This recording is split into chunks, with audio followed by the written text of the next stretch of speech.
Hi friends, Deb Sofield here. Thanks so much for joining me again for Encouragement for Your Life. I've got a great show today and I've entitled it, Raise Your Words, Not Your Voice. It's the rain that grows flowers, not thunder. I like that. Stay tuned as I get ready for today's show. Here's my quick announcement. Many of you know I'm a national speaker and trainer, and I train around the world on public speaking, presentation, crisis communication, and how to deal with the media. If your organization is looking for a dynamic keynote speaker, I hope you'll look me up at debsofield.com.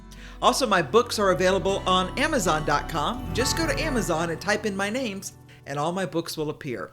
Thanks so much for joining me today. Stay tuned. I'll get started with today's show. You know, when I started thinking about doing a radio show, I knew that to be successful, I would have to set a standard that would be consistent for you, my audience.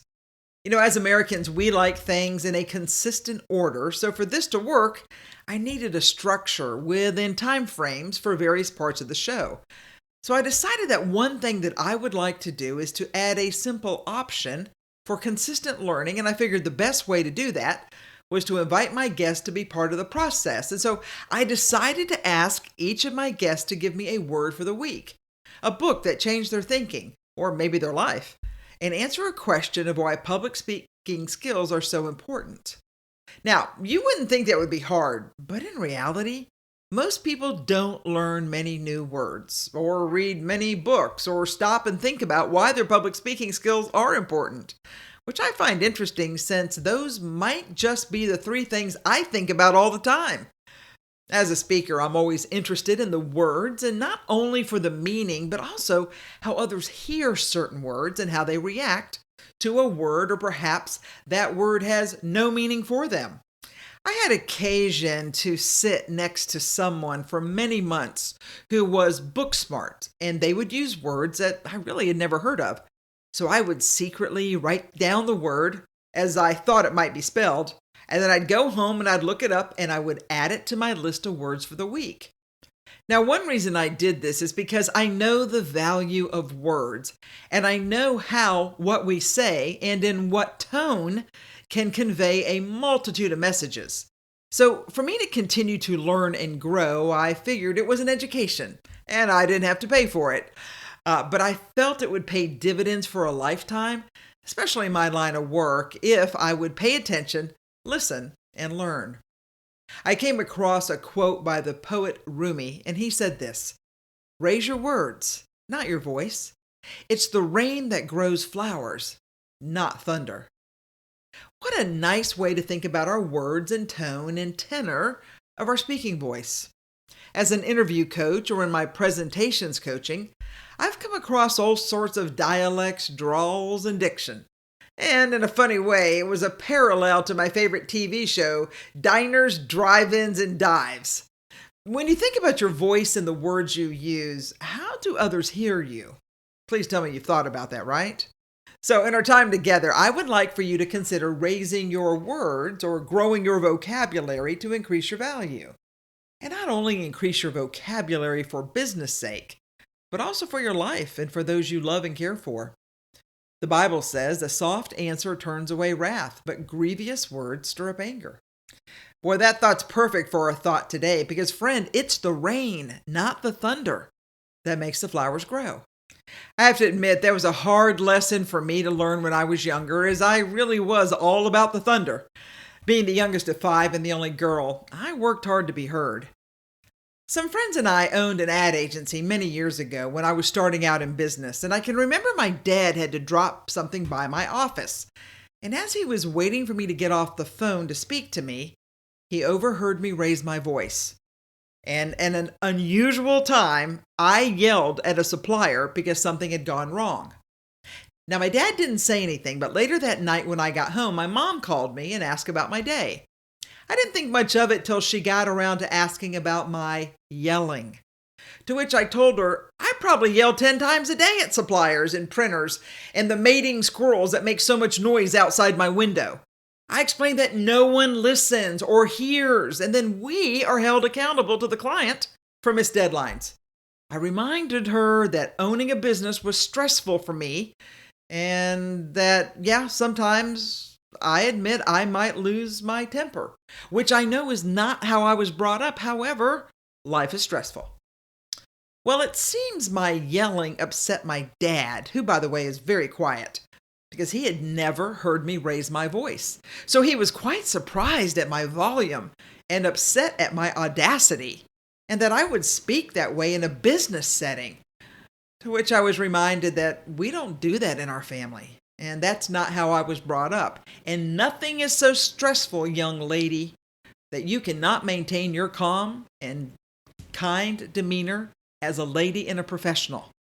And never let your father hear you do that again. I can still remember that phone call. But what a great reminder that I needed to raise my words and not my voice. Because it's the rain that grows flowers, people, not thunder.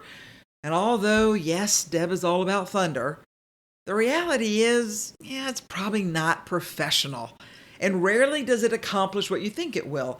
In many cases, it's just the opposite, because thunder usually falls on deaf ears and only becomes noise and not words we hear or value. The Wall Street Journal used to run a weekly column by a lady named Erin McKean, and it was called Week in Words, a field guide to unusual words in this week's Wall Street Journal.